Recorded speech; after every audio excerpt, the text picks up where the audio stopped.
Bismillahirrahmanirrahim.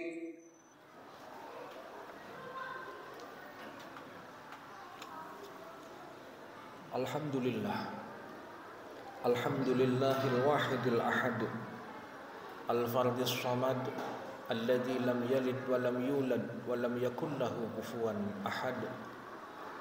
Asyhadu an la ilaha illallah wahdahu la syarika lah, wa asyhadu anna Muhammadan abduhu wa rasuluh. Allahumma shalli wa sallim wa barik ala abdika wa rasulika nabiyyina Muhammadin wa ala alihi wa ashabihi ajma'in, amma ba'd. Fa ya ibadallah, usini nafsi wa iyyakum bi taqwallah, faqad fazal muttaqun. Faqala ta'ala, inna akramakum indallahi atqakum. Hadirin jamaah Jum'ah rahimakumullah, mengawali khutbah singkat siang ini, mari kita senantiasa meningkatkan takwa kita kepada Allah Subhanahu wa ta'ala, baik takwa secara kualitas ataupun takwa secara kuantitas, melaksanakan semua perintah Allah, meninggalkan semua yang dilarangnya secara optimal dan maksimal. Hadirin rahimakumullah, pada kesempatan khutbah singkat siang ini, khatib akan menyampaikan materi dengan judul spiritualitas puasa. Hadirin, perkembangan anak menurut Sigmund Freud itu terbagi menjadi 3 tahapan, yakni tahapan masa oral, masa anal, dan masa genital. Masa oral artinya seorang anak kecil jika menemukan sesuatu benda pasti dimasukkan ke dalam mulutnya.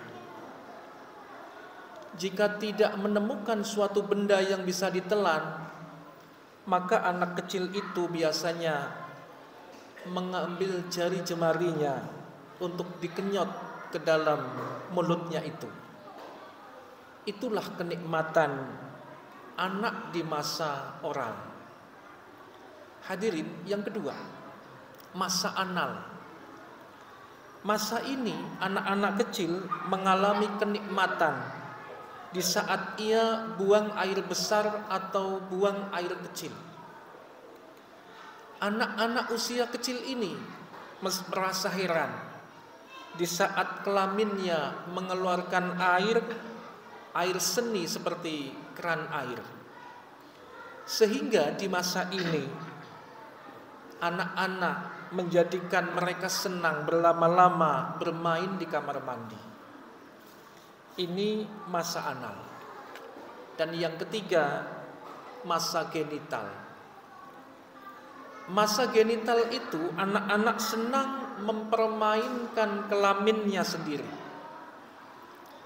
Ia pun senang memperlihatkan kelaminnya itu kepada kedua orang tuanya. Hadirin, di masa oral, masa anal maupun genital, anak-anak tentu tidak membutuhkan kebutuhan rohani. Anak-anak tidak butuh agama sedikit pun.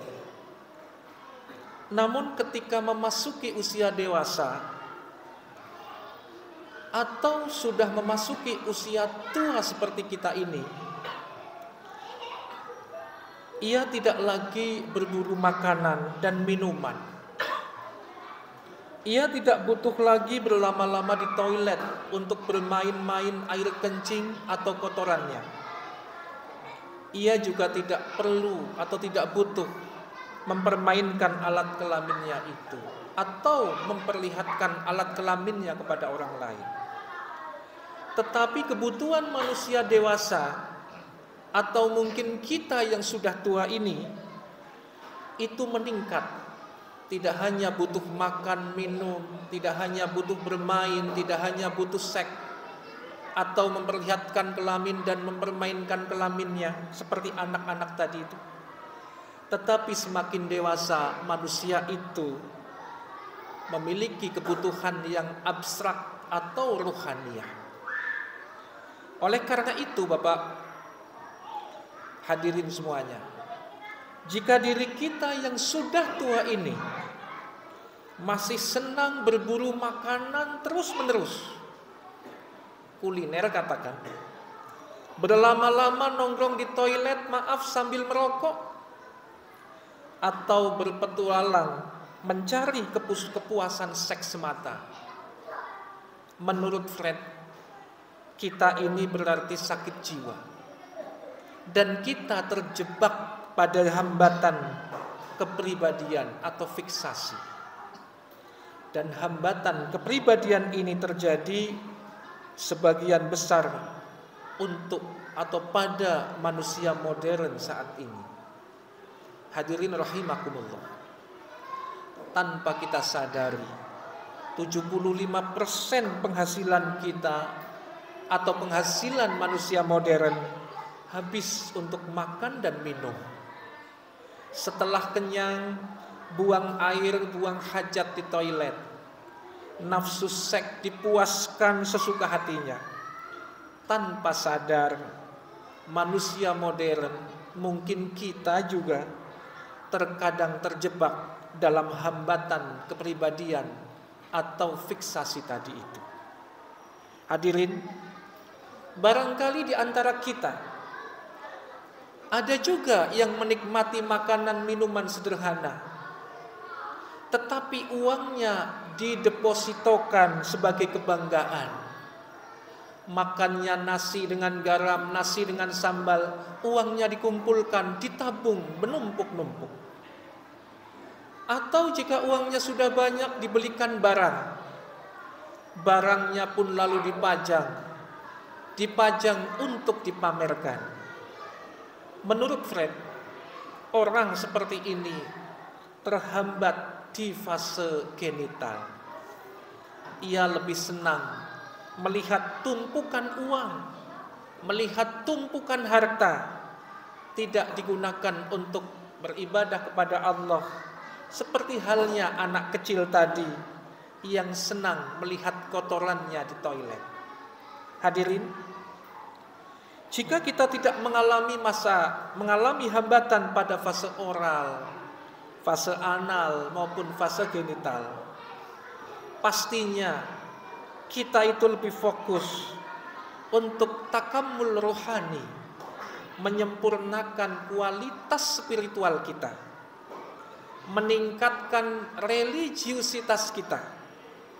Untuk itu hadirin, Ramadan hadir dalam rangka mendidik kita dengan puasa, agar diri kita tidak seperti anak-anak tadi itu, mengumbar nafsu makan dengan makanan yang ditemuinya, mengumbar nafsu seks, bermain-main seperti anak kecil yang pada saat jadi anak tidak butuh kematangan spiritual, tidak butuh religi, tidak butuh agama. Hadirin, dalam konteks ini, puasa itu adalah sebuah tahapan pokok agar spiritualitas kita meningkat, ruh kita, hati kita menjadi la'allakum tattaqun, berharap agar menjadi orang yang takwa. Ketakwaan ini adalah puncak menjadi kekasihnya Allah. Menjadi kekasihnya Allah tidak sebatas tidak makan di siang hari seperti saat ini, tidak minum dan tidak berhubungan seks seperti siang ini karena kita puasa Ramadan.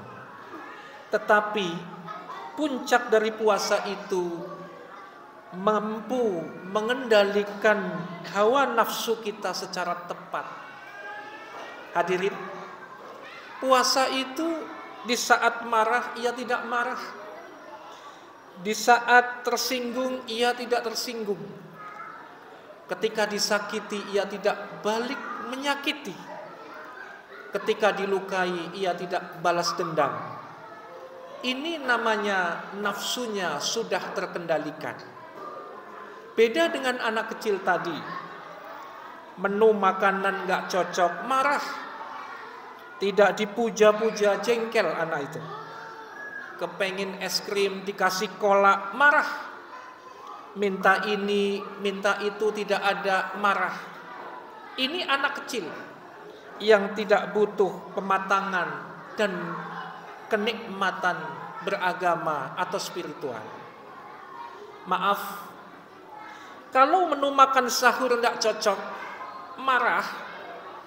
Minta kolak, dikasih es campur, marah.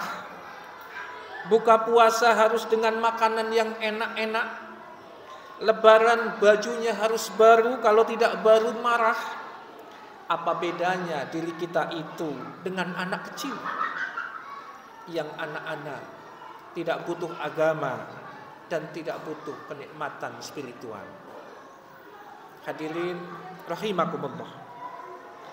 Jika kita sudah mampu mengendalikan nafsu kita, ruh akan mampu mengendalikan tubuh kita. Sehingga pada akhirnya ruh juga mampu menggerakkan alam semesta. Orang seperti ini, orang yang mampu mengendalikan nafsunya secara tepat, doanya mustajab. Ucapannya terjadi. Kalau ia mengucapkan sesuatu, pasti sesuatu itu terjadi.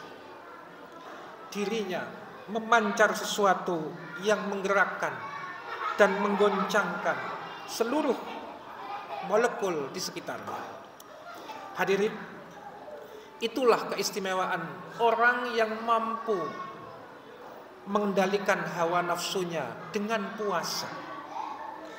Ia memiliki jiwa yang tenang, hatinya lapang, khusyuk, tidak pemarah,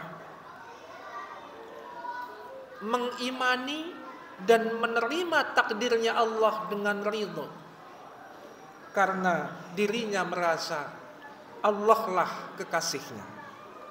Hadirin, itulah spiritualitas puasa. Itulah puncak spiritual yang harus kita peroleh melalui puasa di bulan Ramadan ini. Demikian, semoga bermanfaat. Barakallahu li wa lakum fil Qur'anil Karim wa nafa'ani wa iyyakum bima fihi minal ayati wa dzikril hakim. Aqulu qauli hadza fastaghfiruhu innahu huwal ghafurur rahim.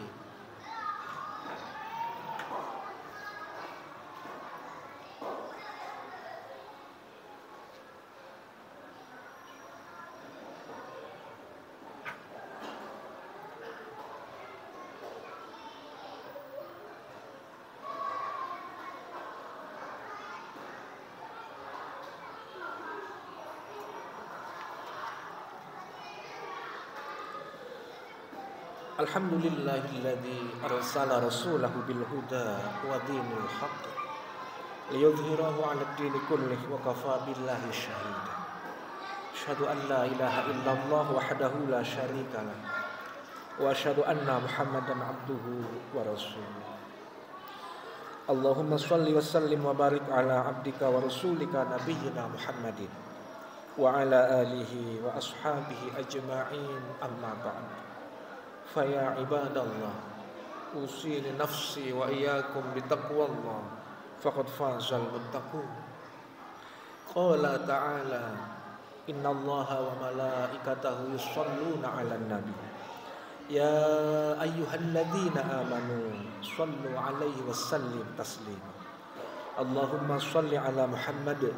Allahumma ighfir lil mu'minina wal mu'minat wal muslimina wal muslimat al-ahya'i minhum wal amwat, innaka sami'un qaribun mujibud da'wat ya qadiyal hajat. Rabbana zalamna anfusana wa illam taghfir lana wa tarhamna lanakunanna minal khasirin. Allahumma innaka afuwun karim tuhibbul afwa fa'fu anna ya karim. Rabbana atina fid dunya hasanah wa fil akhirati hasanah wa qina adzabannar. Walhamdulillahi rabbil alamin. Wa la dzikrullahi akbar. Aqimus shalah.